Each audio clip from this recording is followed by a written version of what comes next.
오늘 1, 2부 연합으로 우리 유전부 학생부 모두 함께 연합 예배로 하나님 앞에 드리게 됩니다.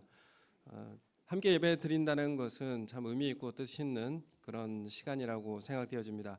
왜냐하면 우리가 나누어지지 않고 한 마음과 또 우리가 믿는 것이 하나이고 또 우리가 한 몸 되었다라는 것을 함께 확인할 수 있는 시간이 되기 때문에 그렇습니다. 우리가 사람이 하나님의 형상으로 만들어졌다라고 하는 이 말은 공동체적 속성을 가졌다라는 의미입니다. 공동체로 존재한다라는 의미입니다. 그래서 우리 인간은 혼자서 자족하지 않고 서로 사랑을 주고받으며 사는, 그래서 관계를 통해서 우리는 삶의 의미와 행복을 발견하는 그런 존재입니다. 그래서 우리는 관계를 통하여서 함께 있을 때에 의미와 행복을 찾게 되고 발견하게 되는 것입니다. 그래서 하나님께서 성부, 성자, 성령, 하나님 이 세 분으로 존재하신다라는 것은 관계적 존재라는 것을 우리 가운데 말씀하고 있습니다.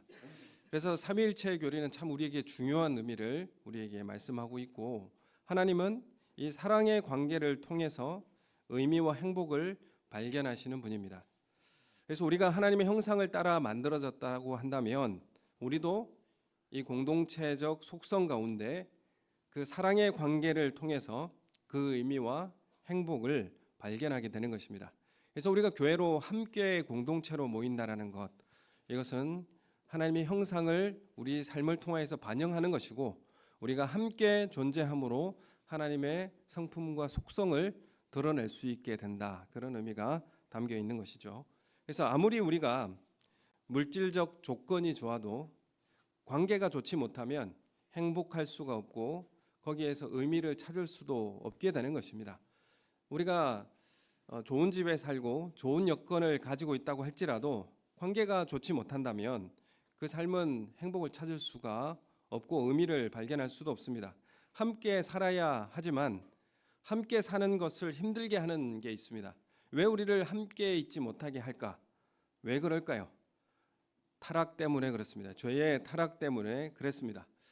이 죄로 인한 타락은 어떤 일을 가져오게 됐느냐면 함께 살아갈 수 없게 만들게 되죠. 관계를 파괴하기 때문에.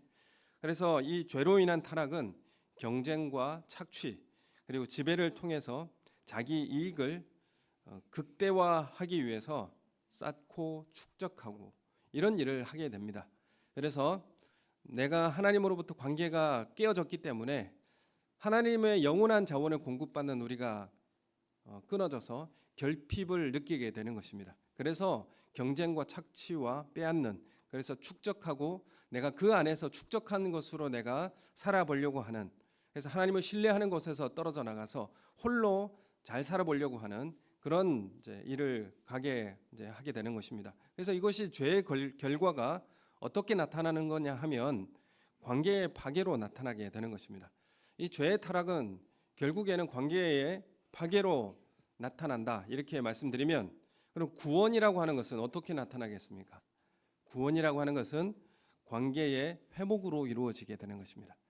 그래서 구원받았다라고 하면, 구원받은 공동체가 모였다라고 하면 관계의 회복을 만들어내고 그 관계의 회복 가운데서 하나님의 의미 그리고 행복과 또 그 하나님의 성품과 존재를 드러내는 그런 삶을 살아가게 되는 것입니다.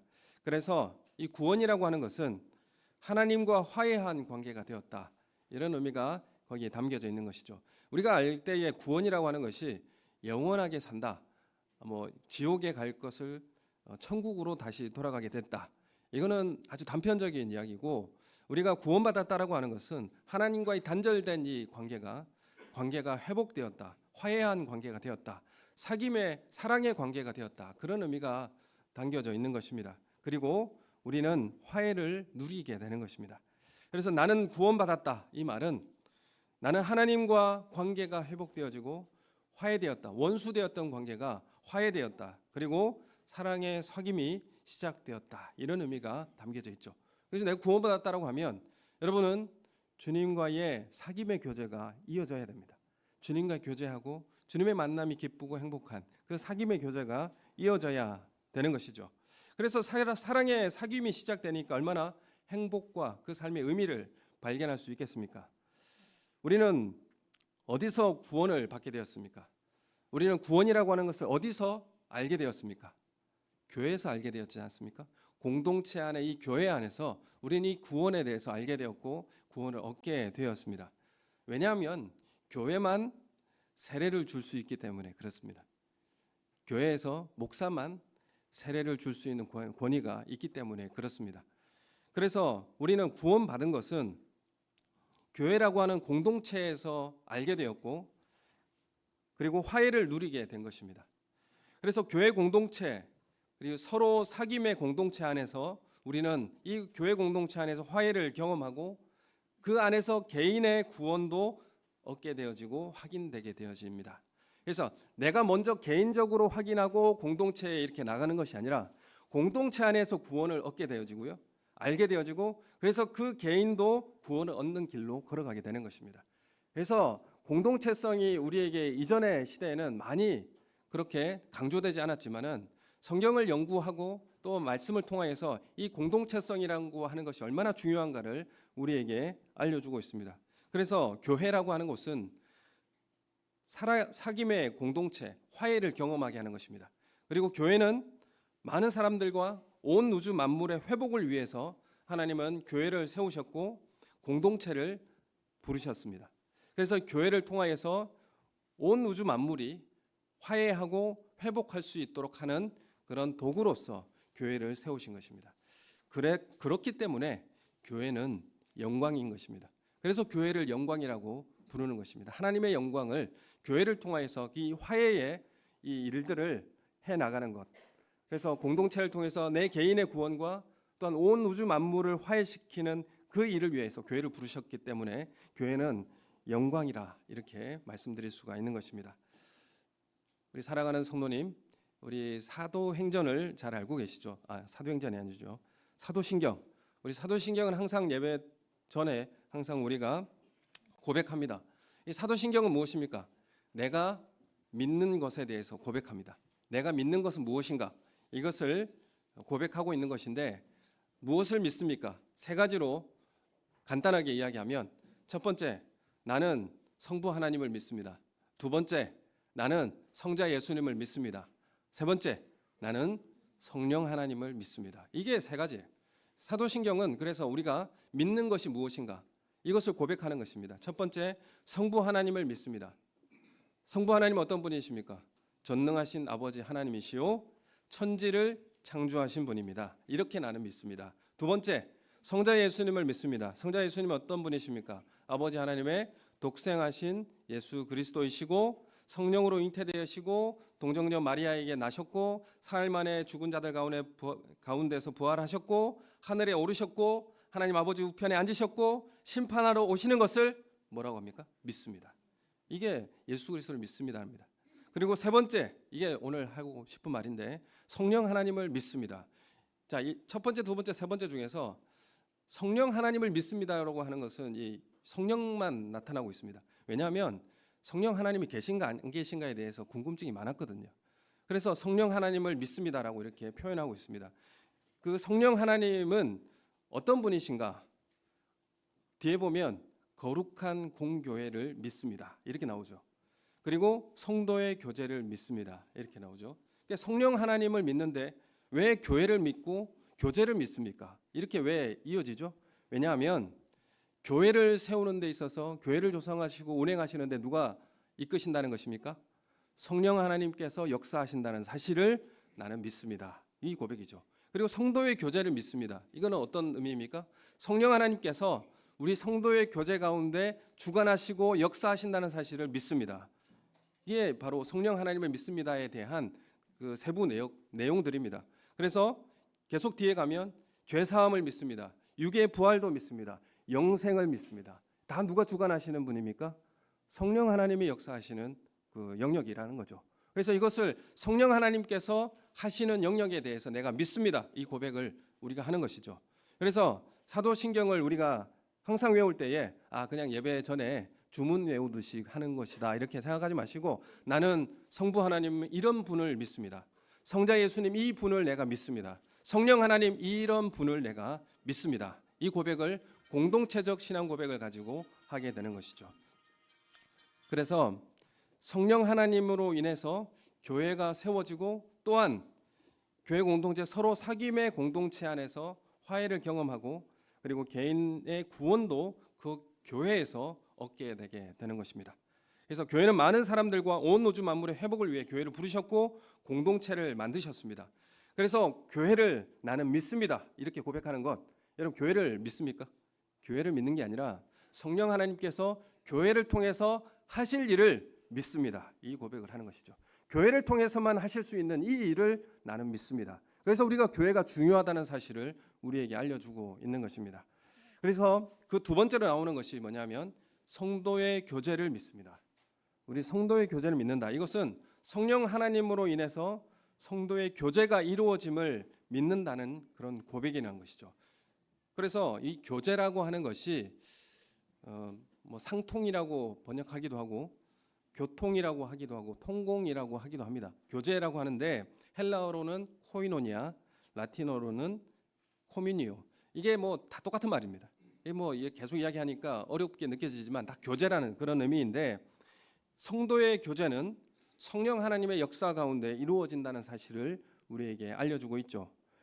교제가 무엇입니까? 여러분 소그룹을 나눌 때에 교제하신다, 우리가 서로의 교제가 중요하다 이렇게 이야기하지만은 이 교제라고 하는 것이 1차적으로 친교나 잡담하는 것이 교제가 아니라, 물론 그것도 포함이 되지만 하나됨이 교제입니다. 하나 되는 것을 교제라고 이야기합니다. 그래서 세례와 성찬을 통해서 예수님과 연합되고, 성찬을 통해서 예수님과 우리 모두가 하나됨의 은혜를 누리게 되는 것이죠. 이 하나됨의 은혜를 누리게 하는데 주체적으로 역사하시는 분이 누구시라고요? 성령 하나님이 하신다. 이것을 나는 믿습니다. 오늘 성찬을 할 때에, 성찬을 나누게 될 때에 성령 하나님께서 우리 가운데 역사하셔서 함께 떡을 먹고 포도주를 마실 때에 우리가 예수 그리스도와 연합하고 우리 서로가 연합하는 그런 신비를 성령 하나님의 역사 가운데서 우리는 경험하게 된다. 그런 의미가 여기에 담겨져 있는 것이죠. 우리가 이것을 믿습니다. 이 고백을 매번 예배를 드릴 때마다 이 고백을 하고 있습니다. 여러분, 우리가 성찬을 내릴 때마다 우리는 이 떡과 포도주를 먹고 마실 때에 우리는 성도들이 하나됨의 그 은혜를 누리게 된다. 이 하나됨이라고 하는 것이 바로 교제이다. 이렇게 말씀드릴 수 있죠. 우리가 교제라고 하는 것은 하나 될 때에 이 교제를 누릴 수 있게 됩니다. 그래서 소그룹에서 뭘 나누겠습니까? 내가 한 주간의 삶 가운데서 하나님께서 내 삶에 역사하신 것이 이것입니다. 이 고백을 하고요. 그리고 옆에 있는 사람도 내가 한 주 동안 살아가면서 성령 하나님께서 나에게 이런 역사를 하셨다라는 것을 서로 고백할 때에 내가 한 마음 되고 한 믿음을 가지고 있다라는 사실을 함께 고백하게 되는 것이죠. 여러분, 그게 바로 교제입니다. 여러분, 이 1차적으로 어떻게 하나됨이 이루어집니까? 세례를 통해서 하나가 이루어지게 되고요. 그리고 매번 성찬을 통해서 우리는 하나됨을 경험하고 성령 하나님의 하나됨의 신비를 이 가운데 누리게 되는 것입니다. 이 하나됨이라고 하는 것을 설명할 수가 없어서 미스테리온이라고 하죠. 신비라고 하는 것입니다. 신비라고 하는 단어는 여기에서 등장합니다. 어떤 초월적인 어떤 사건이나 그런 것들이 일어나는 것을 신비라고 하지 않습니다. 기독교에서 신비는 이 성령 하나님을 통하여서 우리가 하나됨의 그 역사를 누리는 것, 이것을 신비라고 그렇게 표현하고 있습니다. 왜냐하면 설명할 길이 없기 때문에 그렇습니다. 그러나 우리는 성령 하나님을 통해서 우리가 하나됨, 그 교제 가운데 들어감을 우리는 믿습니다. 이 고백을 하게 되는 것입니다. 그래서 떡과 포도주를 먹고 마실 때 성령 하나님의 신비로 우리는 하나됨을 누리게 됩니다. 이것이 교제입니다. 그러므로 성령 하나님을 믿습니다. 성도의 교제에 역사하심을 믿습니다. 이 고백을 우리는 항상 하게 되는 것입니다. 오늘 말씀을 읽었던 사도행전 2장 42절 말씀, 우리 함께 한 번 더 같이 읽도록 하겠습니다. 시작. 그들이 사도의 가르침을 받아서 교제하고 떡을 떼며 오로지 기도하기를 힘쓰니라. 아멘. 여기에 보면 가르침을 받고요. 그다음 교제하고 떡을 뗀다. 교제하고 떡을 뗀다는 하나입니다. 한 가지 이야기예요. 교제하는데 떡을 떼는 거예요. 그래서 이 교제라고 하는 것이 하나 되는 것이 떡을 떼는 것과 똑같다는 의미입니다. 우리가 지금 성찬을 통해서 떡을 뗄 때에 교제가 일어난다는 의미가 이 가운데 말씀하고 있는 것이죠. 하나를 이야기하고 있습니다. 그리고 오로지 기도했다. 세 가지로 이야기할 수 있죠. 첫 번째, 가르침을 받았다. 공부하지 않습니까? 하나님의 말씀을 가르침을 받죠. 두 번째, 뭡니까? 교제합니다. 떡을 떼고 교제합니다. 이것은 우리가 성찬을 통해서 하나됨의 성령의 역사를 누리게 되는 것입니다. 세 번째, 오로지 기도하였습니다. 이게 초대교회, 초기 교회가 해왔던 그 하나님 은혜를 누리는 그런 방편이었습니다. 우리가 하나님의 은혜를 받을 수 있는데 그 받을 수 있는 통로는 이렇게 우리에게 주어지게 되는 것입니다. 교제하며 떡을 떼는 것으로 나란히 말을 하고 있습니다. 그래서 성도의 교제는 떡을 떼는 것과 그리고 성찬을 제외하고는 말할 수 없는 것입니다. 그래서 성도의 교제에 성령 하나님의 주된 사역임을 우리는 깨달아야 합니다.